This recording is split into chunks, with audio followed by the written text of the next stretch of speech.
რომში სასტუმრო და გასართობი კომპლექსი ლეო გრანდი შენდება. ობიექტს, რომელიც შავშეთისა და გოგებაშვილის ქუჩების კვეთაში მდებარეობს, შეპესე მერსინ ტურიზმი აშენებს. პროექტის განსახორციელებლად 5 მილიონი დოლარის ინვესტირება მოხდება. აჭარის მთავრობის ინფორმაციით, ობიექტის მშენებლობაზე ამ ეტაპზე საქართველოს 79 მოქალაქეა დასაქმებული. სასტუმროს ოპერირების დაწყების შემდეგ 20 წლის განმავლობაში დასაქმებულთა 90% საქართველოს მოქალაქე იქნება. ობიექტი ექსპლუატაციაში 2016 წელს შევა. 2016 წელს დასრულდება აპარტ-ოტელის ტიპის კომპლექსის მშენებლობაც. 40 სართულიანი შენობა, რომელიც ზღვისპირა პარკთან შენდება, საცხოვრებელი ფართების გარდა კაზინოსა და სხვა გასართობ ობიექტებს, ასევე სავაჭრო ცენტრსაც მოიცავს.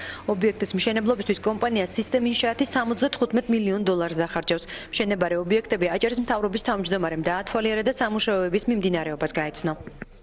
მოვინახულეთ ორი ობიექტი, მიმდინარე მშენებლობა, ორივე ვალდებულება საპრივატიზაციო კუთხით.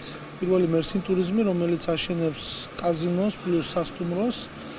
მიმდინარეობს მშენებლობა ნორმალურად. დავათვალიერეთ System Initiative-ის მშენებლობა. მშენებლობის ტემპი ისეთია, რომ წინ უსწრებენ გრაფიკს და ასევე რამდენიმე კონდათ წინადადება, გავითვალისწინებთ და პატარა ცვლილება შევიტანთ კერძოდ ხელშეკრულებაში უпроსტად მიცემთ ნებართვას, რომ ბინების და აპარტამენტების ნებართვა, რეალიზაციის ნებართვა მივცეთ. ვაშენებთ სასტუმრო საცხოვრებელი ტიპის ბინას, ფაქტიურად არის კაზინო, არის ბასეინი, არის კომპლექსი მთელი სრულად შემადგენელი თავისი რესტორნებით, კაფეებით, ბუჯიკებით, აბსოლუტურად ყველაფრით.